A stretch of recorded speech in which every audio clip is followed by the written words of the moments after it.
for some other authorities, so thought it would be nice to actually do it for us and have a chat in East Lothian.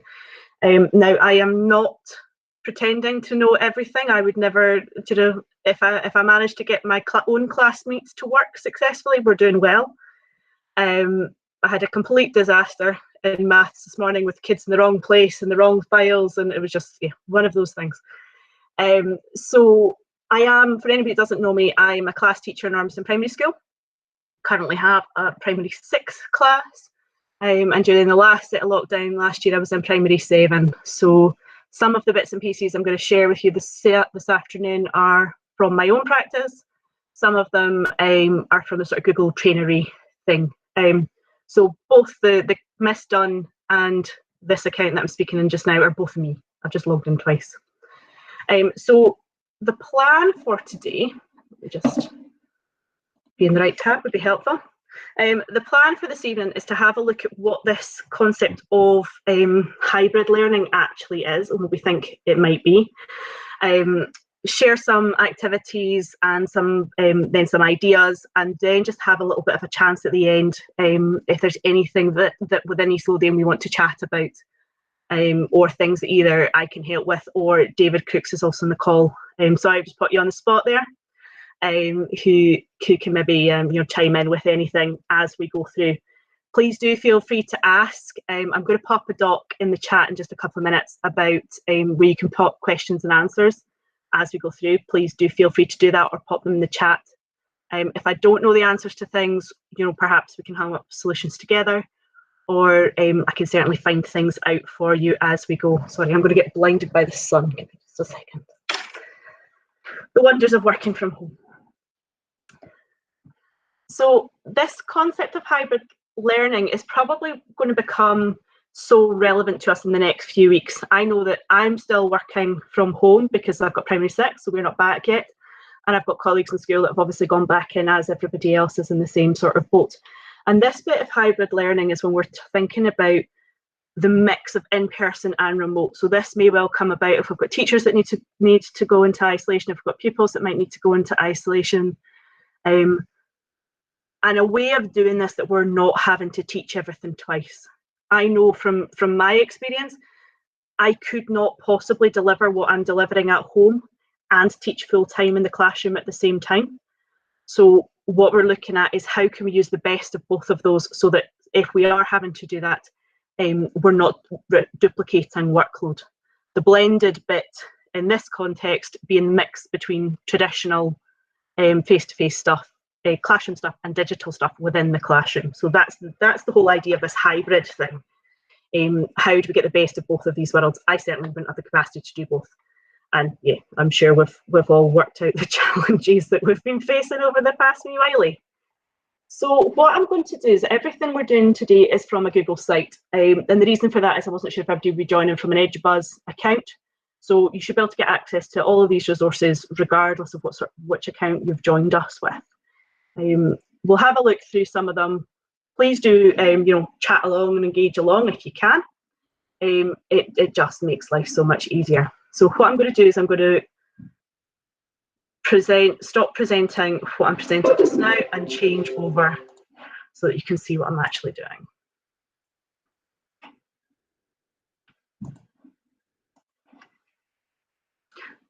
Okay, so we have a site that's all for us this afternoon. So I'm just going to grab this link and pop it into the chat. Please do feel free to open it.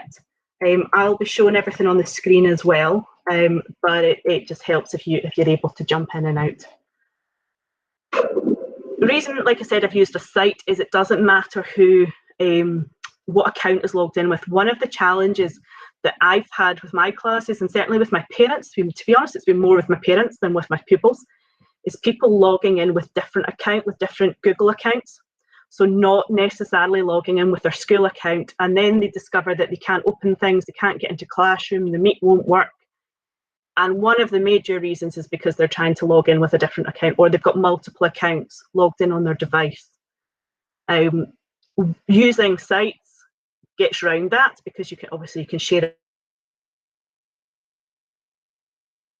share settings are and anything that you're linking out to. So this site I can leave with you, and you can come back and nosy through this. There's a whole lot extra things in here beyond what we'll look at this evening. Goodness, it's not that late in the day. This afternoon, and I'll leave it so you can come back in. There's lots of stuff at the bottom here in the menu that you can have a nosy at should you feel the need. So to start with, I'm going to come to this getting ready. This menu at the top is basically going to be our agenda. So we're going to think about some getting ready concerns, what we can do for our students, parents and guardians, and then we'll share some ideas at the end. So this is really just our agenda for today. So the first thing that I'm going to ask is, when I first did this was hypothetical. This was, what would your class rules be for a Google Meet? But I've become very aware that we're all doing it slightly differently. And I think what might be very valuable to everybody is to have a look at this collaborative document and perhaps put what works for you guys in your class. One of the things, I'll pop the link in the chat as well. One of the things that's working well for mine is I have that awful hold music going, which gives me a chance to let the kids all ping in when they open up something. When they come into the meet, they see that there's something going on. I also have just a little drop landing page, just like the slide I had at the front that just says, hiya, we'll get started at, so that if parents or kids log in, they can see that. So because I've got this document as from my Chrome School account rather than my Edubuzz account, and you see that I just see everybody as anonymous. So you'll probably see you will see who everybody is, but I'm seeing us as all these wonderful little anonymous. I'd love to know who got the platypus one. If you could click into the boxes, hopefully we've all got edit access, and just pop what is it that's working and what are your ways of managing things. What you're seeing, it'll be because it's come from my Chrome School. It's me that's hosting it. What is it that's working for you in your meets? I know that those sort of hold pages at the start are what's working for me at the moment.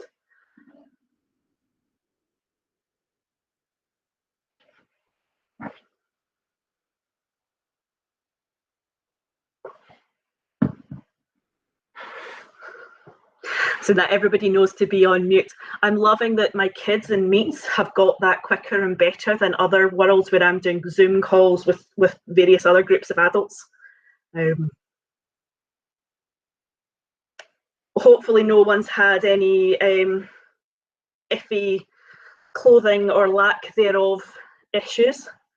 That was one that I had to set at the beginning as well, that you have to be fully dressed, at least in every bit of you that we can see. Raising hands, yeah, absolutely. I think that was a really, really helpful addition.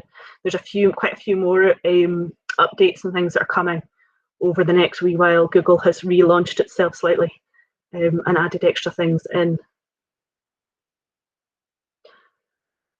That's interesting that don't have to remember names, but I wonder if that's come from high school, perhaps, that people might not know all the names of all the classes. Or Martin, I know things for you guys will be very different as well, than being in with a class. So I'm picking on people that I know that are in the call. My apologies. Turn off the chat, absolutely. Host controls. Host controls, an absolute saviour, especially in whole school meets with 100 odd primary school pupils all saying hiya separately to each and every other pupil. So yes, I love the power of that button. No nonsense in the chat. That was a big one we had to work through as well. Yeah, the just absolute gibberish going on in the chat. So I think it's really interesting to see how this has evolved. And obviously you might be coming to pupils that are new. I'm going to get a new pupil. I know when we go back that we might still be coming to pupils that are new to this and having to set these expectations. The way this document is set up is it's set as everybody can edit. So I don't know how many people are used to this sort of thing, but I'll just quickly let you go through that. If I'm giving all my kids edit access to the same document, I always have lots and lots and lots of boxes. pop it in as a table and just do lots and lots and lots of them. You can highlight them and just keep adding more. It's the only way I've managed to do it so that we're not all over typing each other. If you've got pupils that aren't used to using this, the idea that they're deleting and typing over, or just, we get beside ourselves. It's also a good one, collaborative documents like this, to have a think about those expectations. One of the things that, again, we had to do, and I'm sure you guys were the same, is what are the expectations in these sorts of documents? And quite often I have teachers ask, well, how do you make sure someone doesn't delete someone else's work? Well, what do we do in the classroom? Pupils could damage another jotter in the classroom, but the expectation is you wouldn't. And I think it's appropriate to have a similar sort of expectation when you're in collaborative documents. So there's lots of ways you could do a slide deck, for example, where everybody works on their own slide, which can be really helpful to see lots of your kids work at the same time. And again, the expectation is you just don't damage someone else's work. But I think it's a reasonable expectation. We're going to keep coming back to, we'll leave that there, we're going to keep coming back to our site, because that's our jumping off point. And this is the Q&A document that we have here. Now this I'm going to leave. Yeah, that's coming. The revision history in Jamboard is coming as part of the new sets of updates. There isn't a date for that, but it's on its way. Yes, absolutely. The dragging and the dropping and the scribbling, and we don't know where it's gone. Absolutely. So again, I'll pop this in. David, this might be a document that we hang on to, and we can revisit, beyond today as well. I think that might be a handy one. So I'm not going to dwell too long on the questions and suggestions document, but it is there. If you've got questions that you want me to follow up, or things you want me to find out, or things I can answer, I might be able to answer some of them, I'm not promising. Feel free to pop them in there, and I'll circulate that to anybody that's in the call as well. Make sure everybody's got that for afterwards, so it's not just in the chat there. And feel free to pop anything in there as we go. Okay, so now we're going to have a wee look. We'll get the dreary stuff out of the way first, and then see if we can come up with any solutions to dreary stuff. So we're going to have a look at Jamboard. Just some of you may well be very familiar with it. Jamboard is basically just a whiteboard tool, collaborative whiteboard tool. This is my current obsession, is using Jamboard to do my maths. So putting slides into Jamboard and then using these to edit to do my maths. I can show you that when we get onto the pupil bit in just a second. So on this Jamboard, let me grab it again and just make sure I grab the right link. One of the things in Jamboard is making sure that we do have the right link. It's the same in all of them, but I do think Jamboard is if any of them trip themselves up with link sharing, it's the Jamboard one. Okay, so in this Jamboard, we have, if you're not familiar with Jamboard, we've got our usual whiteboard styly tools at the side here. Their erasers, always your friend. And this option here are the sticky notes. So you can type in the sticky notes, choose your not very exciting colours. This upsets my class no end that that's all the options they've got. And we're looking for what would be your concern about going hybrid now. And the suggestion is to phrase it, how might we? Now, I'm not going to teach my granny to suck eggs or be patronising. Please phrase it in whatever way you like. What are the things that you think are potentially the barriers we're going to hit going back in or restarting with this? I know that mine are going to, potentially for me, are going to be, while I've got the majority of my class in, how I'm going to make sure that I catch those perhaps few children that aren't able to be in the classroom with us. The other converse side of that is what happens if it's me that can't be in the classroom, and what happens if it's me that's in isolation.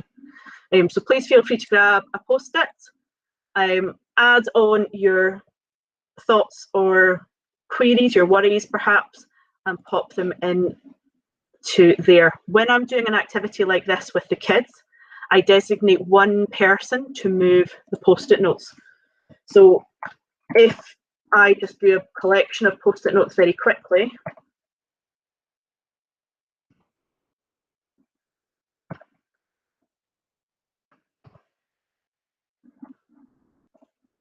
they go wherever they choose. So it's one person's job to arrange them. Otherwise, we all end up trying to grab and rearrange the post-its, and it's enough to drive us all to distraction.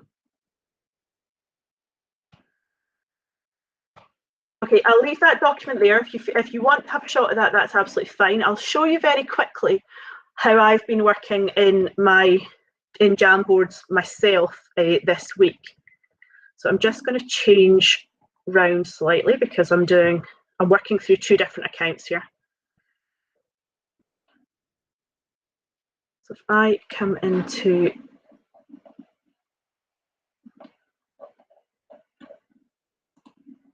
here,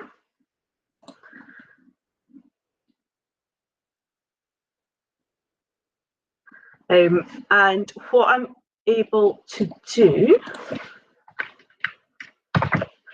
is I've been putting into my Jamboard, I've been putting my slides, and then I can write directly on my slides. I'm just trying to make sure I actually open the correct file, which would be helpful so you don't see all my horrible scribblings from earlier. I'm just going to swap over my present now that I've managed to sort that out.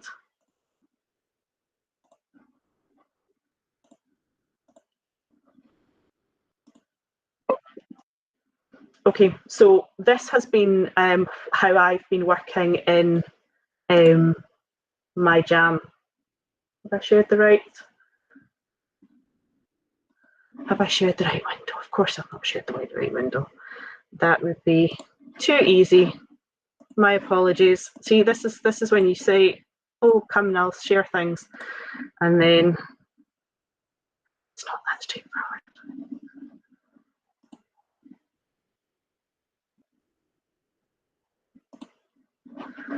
Oh my goodness. Right, there is what we want to share. Sorry. That's what I was trying to share. So in this Jam, I've been working with introducing formal algorithms. So you can see from what we've been on, we're right at the very, very start of it. We haven't really gone very far into it at all. And the way I've been doing this, just give myself space, is on the Jamboard on an iPad, you have the option to add from your drive. So you've got it on iPad, and you've got it in the apps. You don't have it in the web browser, the web version, which is the version that you can see open on my screen at the moment. So I've not joined this call from the iPad. In there, you can add Jam content, add drive content, and add any slides or anything else that you've created. That then gives you the opportunity to overwrite it. So what I've been doing, obviously, is working with my pupils, and I can write on my Jam and do it this way. So I've been working with, that's one of what I've been doing just recently, and it has worked really well. So if you're Jamboard, if you're that way inclined to use Jamboard, I think it works really well because you can use it all within the same, with everything else. You can put it in Classroom. Okay, so I'm now going to try and undo everything I did and come back to where we're supposed to be.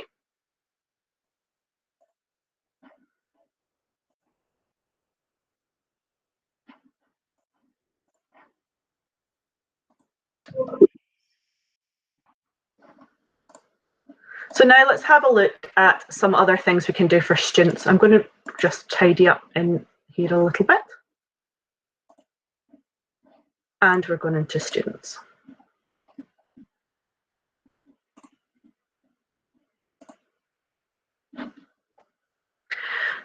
So for students, one of the things that we found works really well is having check-in Google Forms. Now, again, I don't mean to patronise or show anybody anything that they don't already know, but perhaps some of these you've not quite visited yet. So in the site, you've got that little jump out window. So to show you that again, that little square with the arrow coming out. Now, one of the things that's really handy to know, if you're not someone that uses an iPad and you've got kids that are going in and out of classroom on an iPad, that's the icon they're always looking for. Otherwise, it won't actually open up in the app, and you'll end up with, that's where you get the PDF of the edited PDFs. That's not actually the active document. So keep an eye for anything. If you're starting to see kids that saying, oh, I can't edit it, that they're actually opening it properly and they're not just looking at sort of previews. So this is a form that I use. I've lifted it straight from my class. We use the zones of regulation. And this is posted in my classroom as a material. So the children are able to access this every day. It is, because it's only coming to me, it's not anonymised. So do ask them for their name, they choose the zone that they're in, and then I've got a little bit at the bottom here where they're able to say whether they want to speak to me or whether they don't. Whether they don't want to speak to me, probably don't. If I could ask you, please, don't feel the need to, obviously answer anything for real, but if I could ask you just to put some content into that so that I can then show the other side. So you could click on that and just click any box you like. Hopefully we're all in the green zone and okay, and I'm sure nobody wants to speak to me any more than they have to today. And also feel free not to put your name in or anything like that, just so we have a little bit of content.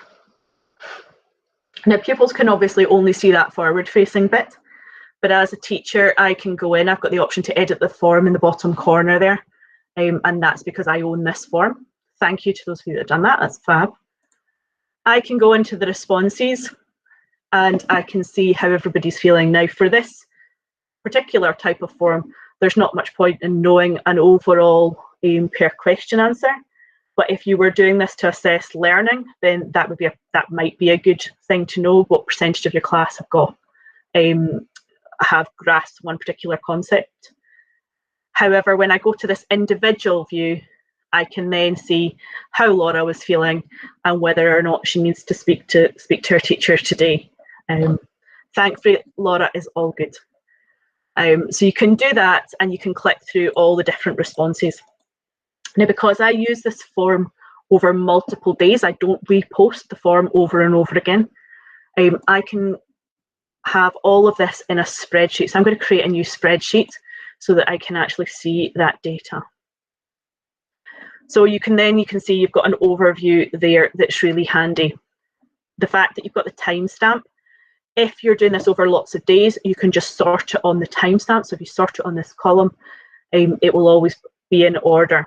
You could also, if you want to see how Laura is doing over a number of days, you could sort on this column so that you saw Laura, and you'll be able to see all her responses over a period of days. So that goes into Classroom as an assignment, and that way you don't have to keep reposting it over and over and over again, or forgetting, as I would. In Forms, just so that you're aware, you can put images in. These are just images that are dropped in as options in the form. So in the multiple choice part of it, they're just you can insert image and it will come up in there like that. So the other thing I want to think about that's come up is this engaging content. When we first started doing it, we posted Google assignments with hundreds of different links to watch this video, come out of this video, go into this document, read this information, type in your answers here. And certainly at primary, we found that just didn't work. They were getting lost, they had too many tabs open. If they were working on a device like an iPad or something like that, where they couldn't actually see their tabs necessarily open along the top, that navigation was just causing chaos. Again, I'm not saying that this is did I actually link that? Yes, I did. I'm not saying that this is the only answer, but this is something that worked for us. So what we then started to do, excuse my emojis, the world is obsessed with them, is we started building everything into one slide deck, so that all of the information that they were going to need for a session was in the slide deck. So various parts where they might have to read content, they might have to write on it.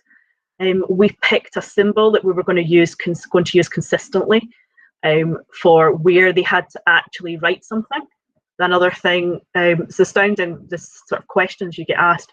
I didn't know I was to do anything in that slide. Well, did we read the slide? I've had quite a few of those conversations today. And then the other thing was embedding video content into the slides. Now these are quite busy slides because they're topic slides. But this is just YouTube videos that are embedded into the slide.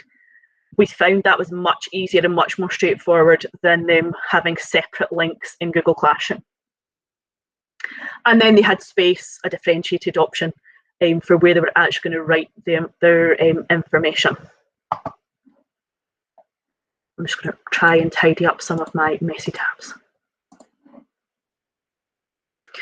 Okay, so I'm just going to come back to the idea of collaborative doc. This is an example of how that might work and how this might work coming into this potentially hybrid situation. So the one that I have here is a joint planning document that I used last lockdown. This was my primary 7's last term. And I think this would work really well for those pupils that are perhaps in isolation or that are working from home while you're back in the classroom, because obviously one of the big challenges is going to be how do we continue to engage everybody, and how do we, if children are well but working from home, we don't want them to be socially isolated or isolated in their learning. And these collaborative documents I find work really well for that. They don't need to be complicated. You can see that this is just a collection of, it's just a table. And each of the children have been able to type into the documents. I think I just gave you view access of this. Each of the children were just able to type into their, yes I have, and add in their suggestions for planning. I'll change it to editor in case you do want to fiddle with it. It's just a copy anyway. Some of the things I really liked about this is that peer-to-peer support that you would normally have in the classroom. Obviously you don't have when children are working independently at home. And it was a way of making sure that everybody still felt included and still felt part of it. We had another one with this, opened up a lot of discussion about what was appropriate to share, what was appropriate to magpie and to borrow from each other, rather than necessarily, it wasn't copying, it was there as a resource for everybody to use. So we found that that was really positive as well. Now, I'm not going to go through Classroom in any great detail because we've got a session, it's either next week or the week after, I can't remember which order they're in, for them to see who has typed. In the format I've got it in at the moment, no, just because we deliberately didn't want them to have names. It was a collaborative thing, so it was up for everybody. They will see who's doing it from there because they'll all be within the same domain, so they would all be within EdgeBuzz. So they'll see who's at the top and they'll see the bubble come round it. So you can see that my cursor is over there saying that this is where I am. So they'll be able to see that bit, or go into version history and they'll be able to see all that as well. If you were wanting to, then absolutely just get them to put their names in the boxes. I quite like doing the planning ones like this without necessarily names, because some of the children that excels, you can see the vast differences between some of the comments. It kind of, people can still be recognised for the other things as well. Especially this particular class were somewhat like that. Yeah, Classroom, that's what it was. So in either next week or the week after, we've got a advanced Google Classroom. So we'll go into that in quite a bit more detail then. But there were a couple of things that are particularly relevant for this sort of hybrid consideration that I wanted to have a wee think about for Classroom. So things that you might not realise for Classroom is we're able to duplicate entire classes. So if you have a set of a classroom built with resources, so this is my master one for the Go Deeper one, so this is what some of us will look at in the next couple of weeks.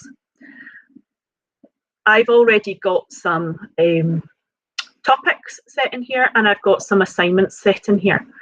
So if I had a pupil that was going to be working from home, I could have a master version of this that I could either give them their own individual copy of, or I could have a separate one for however long that you can add children into as and when they need to be working from home. One of the things that you will find is if you add a child to a classroom later on, they will then have all the assignments that predate them joining that classroom. So if you're not wanting them to have everything back from when you first created the classroom, creating copies and doing that might be the way to go, rather than them having thousands of assignments that are nothing to do with them. So just so that we can see what we do there, in the 3 dots option, we can copy that classroom, and it will, strangely enough, copy it. It won't copy your stream, and it won't copy your students. What it will do is it will copy all of your assignments, but in draft form. And then you can choose, now this didn't want to do this earlier as well, it took forever and a day to copy my class. So you could, there we go. All the assignments will come through as draft form, so you can then choose which ones you want to post and where. While that's doing that, I'll just pop back into this one, and you can see that in this example, I've set topics by day in this one. So we have Monday, Tuesday, obviously Tuesday, all the way through. The little emojis you can get on, if you're using an ELC Chromebook, you can get the extension for those. It won't work on your teacher laptop if you're desperate to have your little icons, or your phone or anything else will be able to edit them like that. I go back and forward debating with myself whether to have them organised by day or whether to have them organised by curricular area. My own classroom, my actual current classroom, I have organised by subject area. So we'll go into that in a little bit more detail when we're doing the classroom one, but that's very much going to depend on what sort of content you're populating, and what age and stage you're working with, things like that as well. But I have had both, and I've got classrooms that are set up, some by day and some by curricular area. Obviously, if you're at high school, you can also quite easily do that by unit. One of the things for workload for yourselves, thinking about perhaps moving forward, is if you build, thinking especially high school here, I'm not quite sure what our split is between high school and primary. If you had classrooms that were set up for your topic that already had your assessment pieces there, or had some key resources, you could then duplicate those. So as a department, you could create your master copies of classrooms with resources, and then those could be copied. You will have the same conversation as we always have, but please don't edit the master, but you could have that all there as well. Just make sure in your people tab that you've always added in anybody that will need to make a copy, and added them in as teachers. So you can add in obviously as many teachers as you like, up to 20 teachers. If you're leaving or moving, so you can see I don't have these 3 dots here, that's because I own this classroom. If I wanted to leave this classroom, just going to add in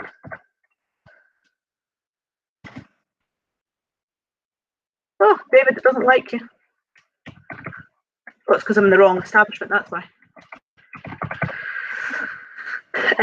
If I wanted to add in another teacher, I can then make them the class owner. So if you've got people moving on in departments or changing, make sure that somebody remains class owner before you do that. Otherwise, they don't have quite the same ability to add and move and change things.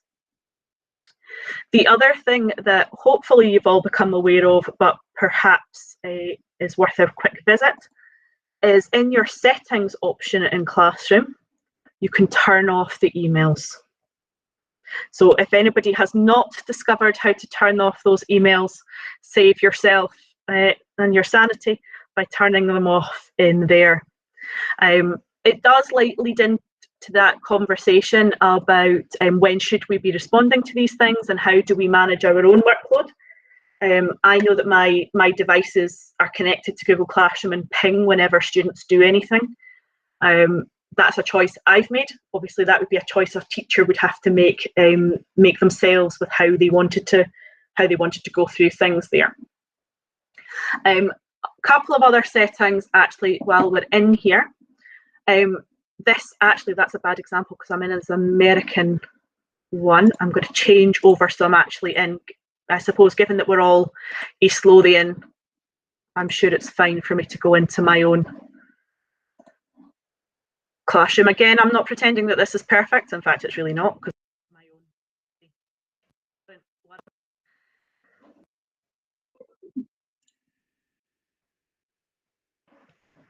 And I'll just pop in so to show you some of the settings that are particularly helpful for this sort of idea of hybrid. I'm sure lots of people have discovered all of these things as they go, but it's always nice just to make sure we've not missed little bits and pieces. So in the settings, I was just up there in the settings cog. And then if we scroll down, we can see the settings for Google for a classroom. This option here is always one I consider what I'm doing with, depending on the class. So we have students can post and comment, students can only comment, or only teachers can post and comment. For my main classroom one, I have that everybody can post and comment, because I want that, my own stream, kids answer each other and solve each other's problems, often before I manage to get there, and saying things like, Ms Dunn gave us the wrong link, this is the correct one.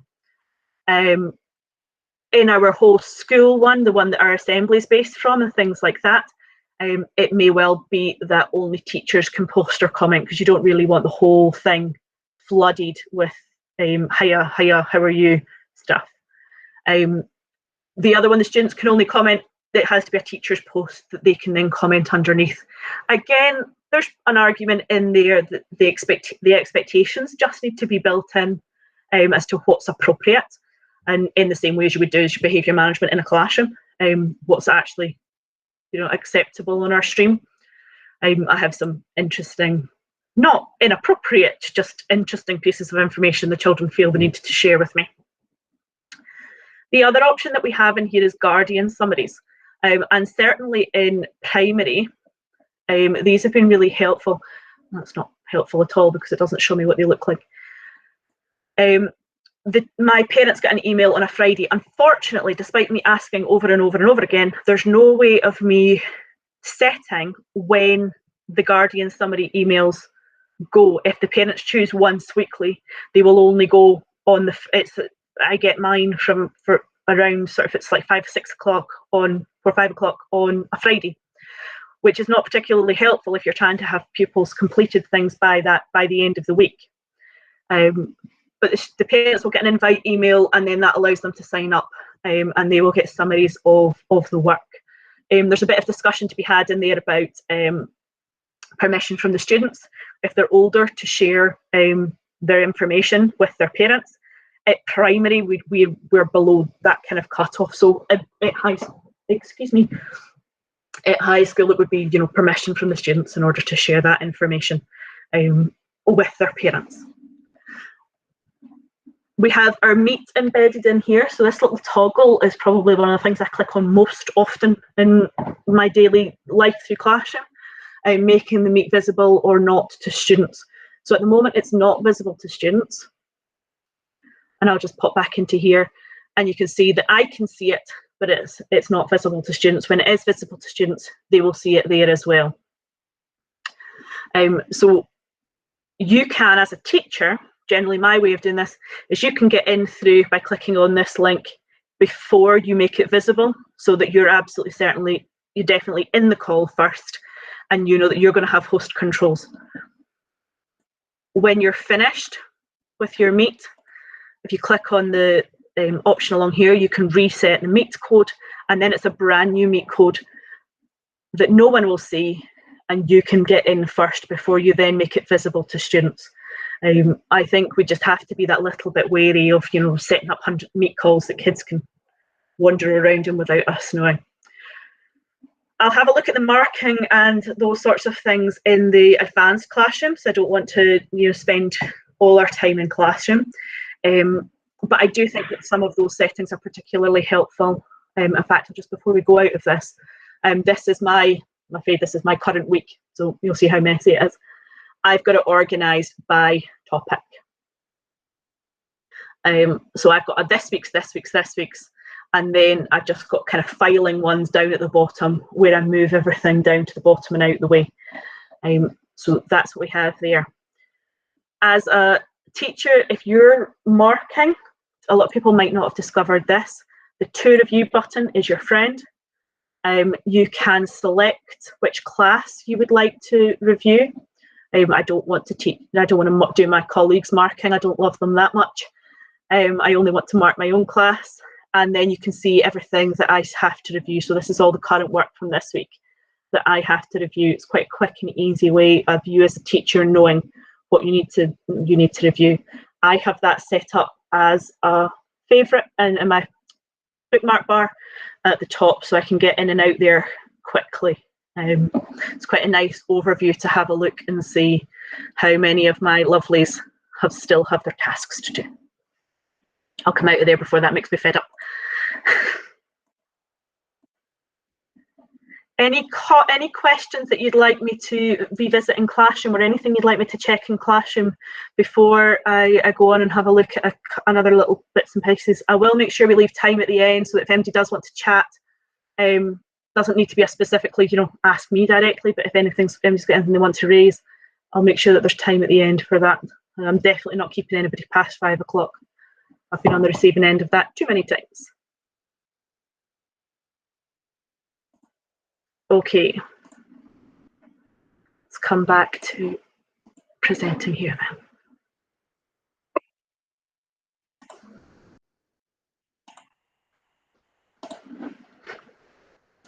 Okay, so the next thing I want to have a look at is Google Sites. If anybody's at Ross, they might recognise this young gentleman. He was in my class last year and has since gone up to Ross and has given permission for this anonymised site to be shared. So these are our primary 7 profiles. Now usually I use this when I'm talking to other authorities. Excuse me a moment. But I thought it would be helpful to show how we can create some of these sites and how simple and straightforward they are to create. So this is a transition profile for this young gentleman. You can see that he has populated it with a lot of content that is very specific to him. One of the things that we're very, very active about, making sure we discuss, is confidentiality and ensuring that he's not sharing. You can see there's so much information about him, making sure that he's not sharing anything that would compromise him. The other thing is that these sites are set to people with the link can access, but they're not searchable on search engines. If anybody does need to know anything about profiles and things like that, I'm sure there'll be other stuff. If you happen to be a primary 7 teacher, there'll be other stuff that comes up in the next couple of months. It's not far away. But what I wanted to show in particular was the literacy in English. So we've got some chat about his reading and the fact he's Tom Gates reader, but never mind. And then in here we were able to add in examples of his work. So he's specifically chosen these 4 pieces. These were 4 pieces that he wrote during lockdown, actually. You can kind of see why I chose this young gentleman as being our showcase. It's very much a showcase one. And he chose these 4 pieces to be his pieces that he wanted high school to know. Again, we have that little arrow and it expands it out, and it expands it out as view only, so they can see that in there. In order to add these in, I'm just going to very quickly show us how we would create this in a site. To get to sites, it might not be one you use particularly often. It's that dark blue one, and you get that from your waffle menu in the top corner, or whatever variation on a theme people call it. I'm going to create a blank slide. I'm just going to do this very, very quickly. In here, you could call it whatever you like, but that option there to put work in is what I particularly like. So in your layouts at the side, you can select these layouts, and then this add button in the middle gives you the option to add content from your drive. You could select images, you can obviously embed YouTubes and things like that. But if we're looking for children building up banks of evidence or showcasing things, or perhaps project work, then using a site in this way, you can title it, customize it, all the things you would normally do. But that add from Drive, I find a particularly useful option for collating things together, either into profiles, like I say, or collaborative spaces for topic work. That sort of thing can all be popped in there. They obviously can add text and images, all that sort of thing as well. And you just add as many of these as you like underneath. You have the option when you're publishing sites, this bit here of how and where is it going. So at the moment, anyone within Chrome School, which is the account I'm using at the moment, can see it. And then if you go in, you've got the same options as you normally do for sharing. So again, you can talk, the only difference in this is your draft. So if you've got people editing it, you can have one set of people accessing it in sites, and then your published, who else can access it. So you can have two different sets of people that can get into it in there. The other thing that creating a site could be particularly useful for would be perhaps if you're creating banks of resources for your colleagues that you want to be accessible, that you want people to be able to use, then again, you could use that drag and drop, that add from Drive rather, and you could build up masters in there. The other thing that you could do that might save people editing your masters, because yeah, it can be a particular challenge. We'll just use this one. So in here we have added in this option. In here, you can, if you change this edit at the top to view, that link then becomes view only, so they can look at it but they can't do anything else. The other option you have is changing it to copy. Oops, if I could spell. If you change that link at the top to copy, it forces someone to make a copy of the document, so they can't actually do anything until they've made a copy. So it works with any link for a doc or a slides or anything like that. If you take off the bit where it says edit or view or present, then you can you can force a copy. The other thing that that's useful for, if I just get myself to where I'm supposed to be, oops, in a very similar vein, communication with parents and guardians. I'm a bit of a Harry Potter geek, I'm afraid. This was my letter to parents at the start of the school year, and that's just a slide. And instead of sending them a slide, I took the end and said present at the end. So if I just go into my Drive,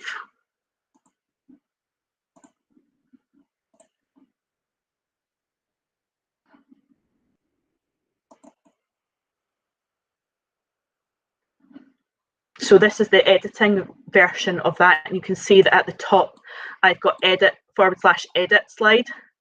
If you take all of that out and make it present, when you share that link, when you share that URL, oops, help if I didn't click random buttons, it will automatically force it into present. So you can stop people, and then I can't actually get in there and edit that now at all. It's forcing it into present. I could do exactly the same and force copy by grabbing the link, changing that end bit, changing it to copy, and now it will force a copy of that. It's a really handy way to stop people from messing about with your originals. Okay, let's pop back and see if there was anything that I don't, like I say, I'm going to make sure that there's time. I'd rather finish slightly early so that if anybody does want to check anything, they have time without again running past. So that was just what we're talking about there, is that Google site. and being able to, you can build it very, very simply, very straightforwardly, and use it as a bank of resources. And lastly, I will pop this in. So we have a set of slides, and I will pop this in the chat. If I can find it, I've got so many tabs open now, it feels like my brain. Pop that in the chat there. If there is anything that you want to, thoughts you want to put down, or things you want to come back to, anything like that, then please do. I will make sure that I leave, oops, that's on the wrong. I'll make sure that I leave copies of all the links, and I will get the all the people that have joined us in the call to make sure, so I can make sure that you've got copies of anything like that that you want. If there's any of the resources or anything like that that you would like copies of, or you would like me to do, to copy you into or to send to you, please do let me know. I'm long past expecting anybody to reinvent the wheel. If there's anything there that's of use, please do just let me know. There are 2 more sessions that you're more than welcome to come and join us for. We have Advanced Google Classroom, and I'm just checking the dates, what round they go. David, you don't happen to remember off the top of your head what round they are? Yeah, it's next Monday, same time, 4 to 5 is Advanced Google Classroom, and then the following Monday, same time, is the G Suite apps. Fab, thanks so for that. 4 to 5 next 2 Mondays. So the Advanced Classroom will go into a little bit more settings, and we'll go into oh, the dots were if you agree. So if there's something that you want to say yes to, or you want to sort of mark up, that would be fab. So next week, the Advanced Google Classroom will go into a little bit more detail about different types of assignments that we can post, how we can post and schedule different assignments, and we'll look a little bit about rubrics, grading and feedback that might be particularly relevant to secondary colleagues, and then a little bit more advanced in some of the other G Suite. Oh, no, we're not G Suite anymore. Some of the other, oh, it's gone out of my head. Workspace, Google Workspace for Education. That's what it's been rebranded as. Some of the other Google Workspace for Education tools and things like that. Just the normal bits and pieces, but perhaps some settings and functionality that you might not use quite so often. Let me just find our, I don't even know where I've put our document now. There it is. Seeing the regular question of seeing the faces in the Meet while presenting. The way I am currently doing it is I have 2 devices. So I'm talking to you on this one, and I've got a second one open that I've logged into. So you can log into a call more than once. You just have to make sure that your second device is completely muted.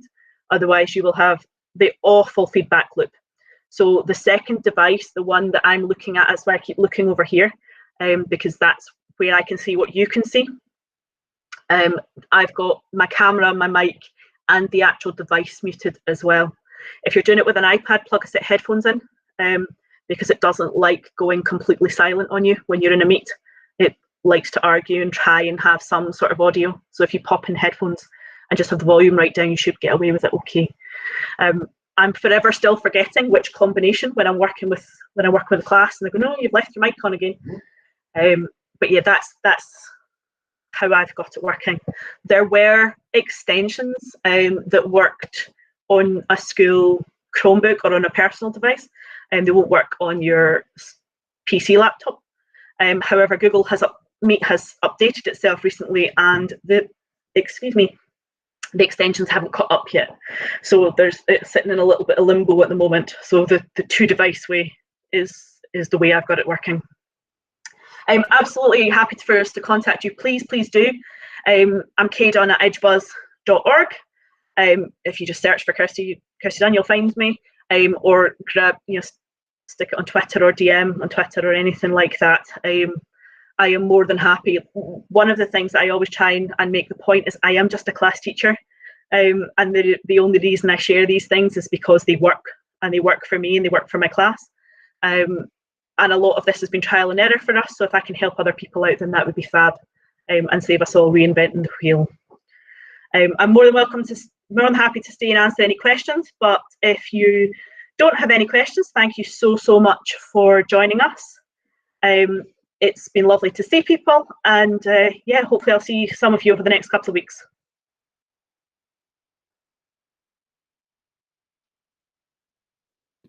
Cheers, folks.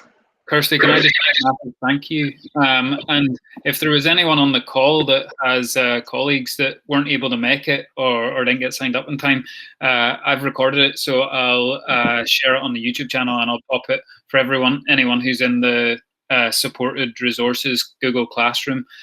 We'll maybe share that code next week as well for anyone who's not part of that, but we'll post the YouTube links in there, so anyone who hasn't been able to make it can see Kirsty's amazing skills. So thank you very much, Kirsty.